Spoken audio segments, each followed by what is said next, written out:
Al movimiento Unidad Popular no le fue muy bien que digamos en las últimas elecciones. No lograron curules en la Asamblea Nacional y el candidato que apoyaron para las presidenciales no llegó a la instancia final. Sin embargo, la influencia de Unidad Popular en distintos sectores no se puede menospreciar. Por ejemplo, en el sector educativo y en las organizaciones sindicales del país. Hoy nos acompaña el director nacional de esta organización política, Giovanni Atariguana. Buenos días y bienvenido a Contacto Directo.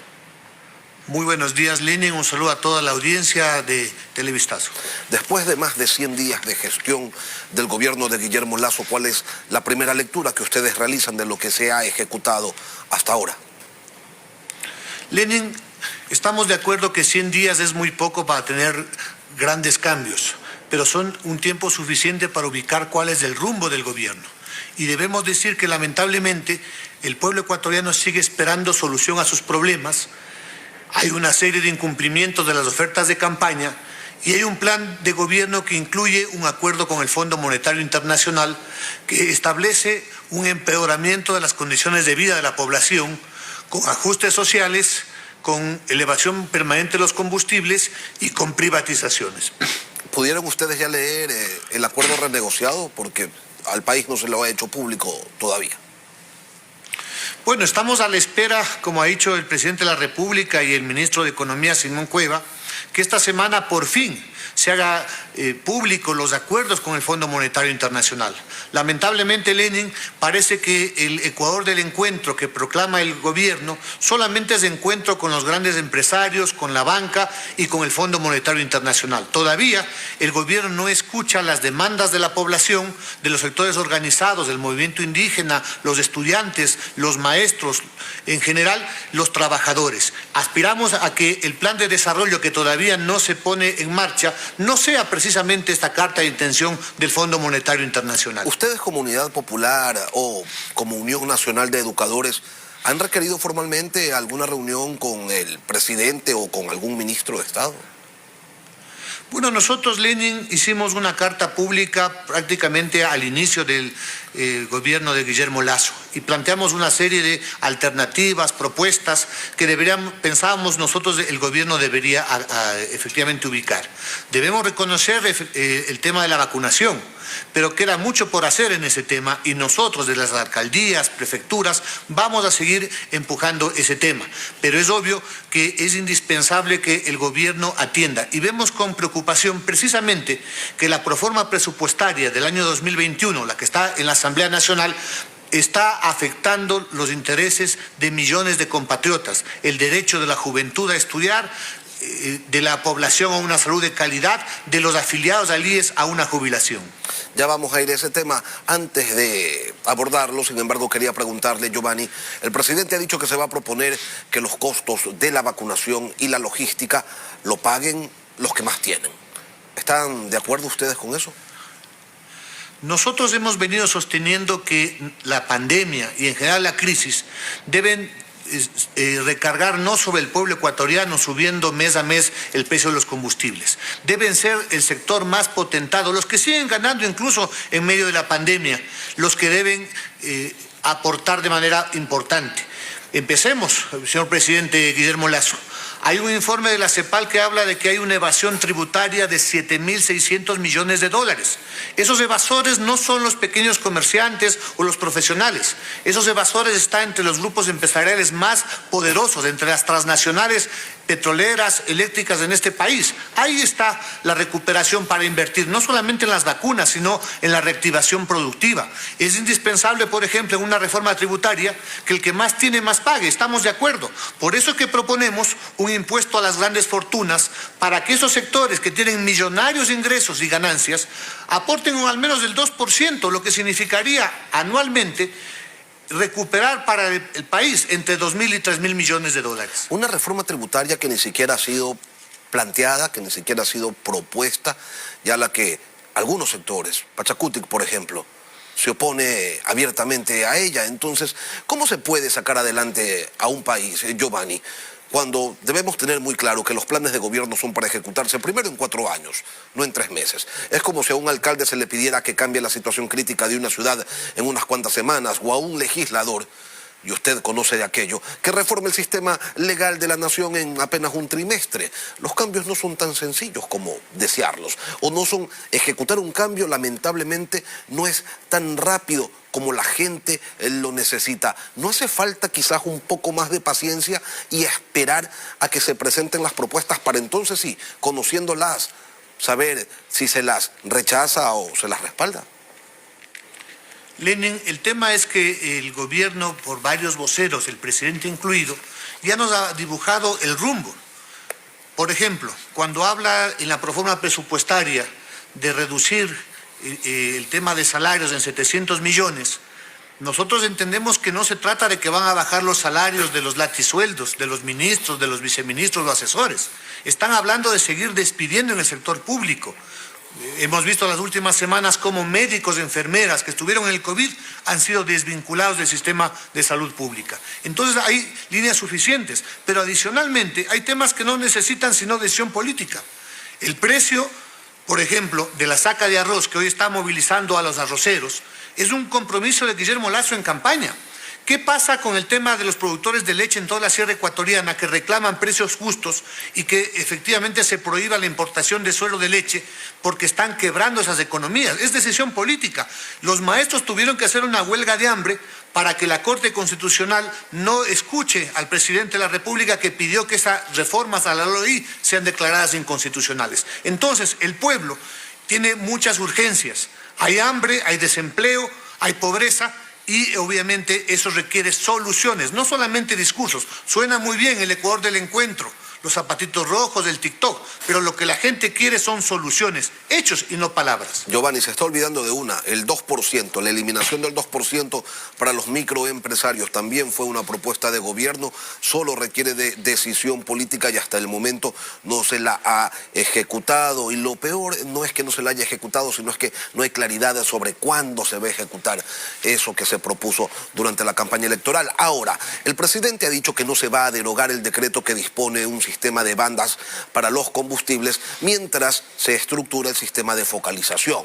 La CONAIE dice que va a ir a las calles. Ustedes dicen que también van a salir a las calles. Le pregunto, Giovanni, ¿van en busca de reeditar las protestas de octubre del 2019? Lenin, cuando los gobernantes no escuchan a su pueblo, no dan soluciones, el pueblo tiene el derecho de hacerse escuchar. Y una manifestación democrática de expresar su desacuerdo con una medida que afecta, sin lugar a duda, a millones de ecuatorianos, que es la elevación mes a mes del precio de los combustibles. El próximo lunes amaneceremos con un nuevo precio del diésel y la gasolina. La gente que nos escucha sabe que está afectada efectivamente los costos del aceite, del café, del arroz, todos los días. Hay una ola en varias ciudades de elevación del precio de los pasajes. Incluso el Consejo Metropolitano de Quito ha autorizado hasta 45 centavos el precio del pasaje. Se está golpeando. Nosotros como Unidad Popular vamos a estar del lado del pueblo siempre.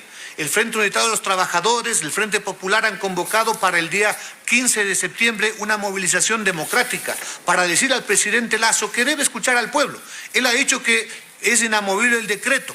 Lo mismo decía Lenín Moreno. Nosotros le decimos que la lucha por la vida que tienen los sectores populares es en cambio inclaudicable. Si es necesario, Lenin, nosotros estamos dispuestos a aceptar lo que ha planteado el presidente de la República sobre una consulta popular. Nosotros estamos enviando una comunicación hoy al presidente de la República donde le decimos que estamos de acuerdo en la democracia directa, por supuesto, que sea el pueblo el que defina el rumbo económico de este país, que se ponga a debate y en decisión del soberano, si estamos de acuerdo los ecuatorianos en que se eleve mes a mes el precio de los combustibles, que las ecuatorianos decidamos si estamos de acuerdo en la privatización del petróleo, la electricidad, las telecomunicaciones, que el pueblo decida si va a preferir la defensa del agua por sobre la minería a cielo abierto, entre otros temas.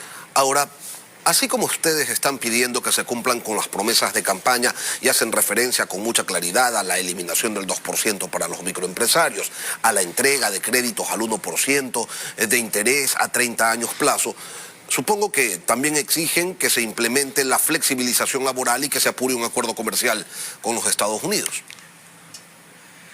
Lenin, hay que llamar las cosas por su nombre.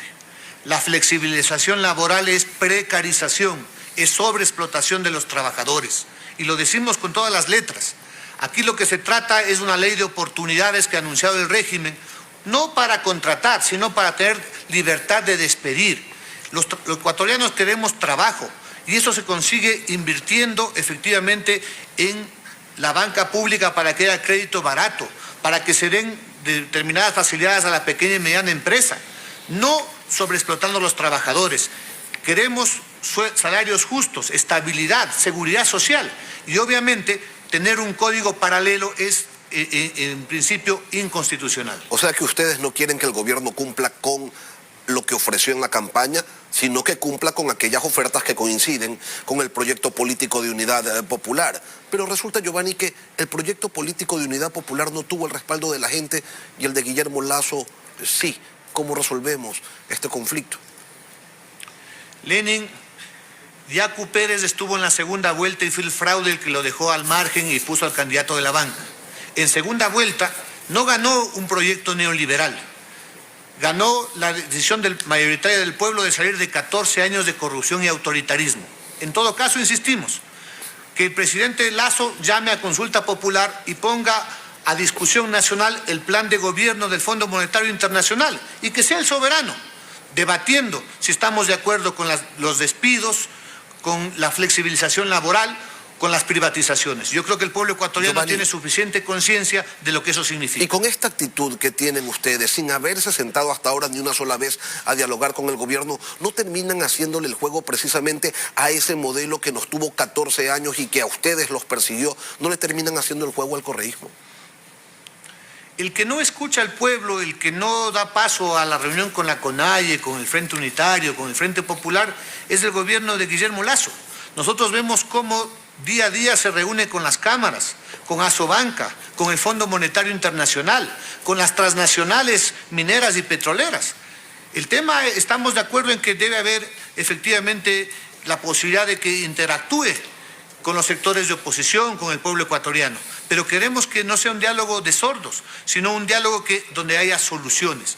Nosotros insistimos, vamos a ver, aspiramos que la Asamblea Nacional en estos días haga lo que corresponde frente a la reforma presupuestaria, la cual debe ser devuelta al Ejecutivo porque no solamente incumple la Constitución, no tienen esa posibilidad, Giovanni, sino que no pueden devolverla, simplemente pueden no aprobarla, pero eso va a entrar en vigencia. Está bastante claro qué es lo que puede y qué es lo que no puede hacer la Asamblea. Lo que queda definido es que no hay una unidad, no hay una mayoría a favor del gobierno y eso complica las cosas. El escenario se pone complicado más aún tomando en cuenta que existen muchas necesidades en el país.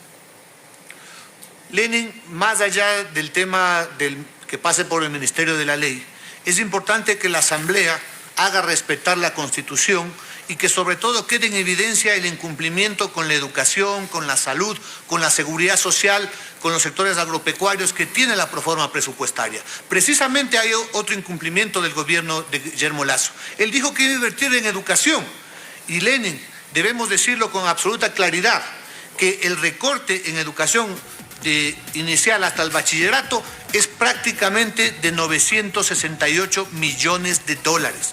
Eso no solamente es una cifra sumamente alta, sino que refleja que las escuelas, 4.000 escuelas a nivel nacional, no podrán ser reparadas. No habrá agua potable en las escuelas, los maestros tendrán congelados sus salarios, los programas para reinsertar a la juventud, a la niñez que abandonaron en medio de la pandemia no podrán ejecutarse. Eso viola flagrantemente la Constitución. Giovanni Atariguan, director nacional de Unidad Popular, gracias por acompañarnos hoy aquí en Contacto Directo. Muchísimas gracias.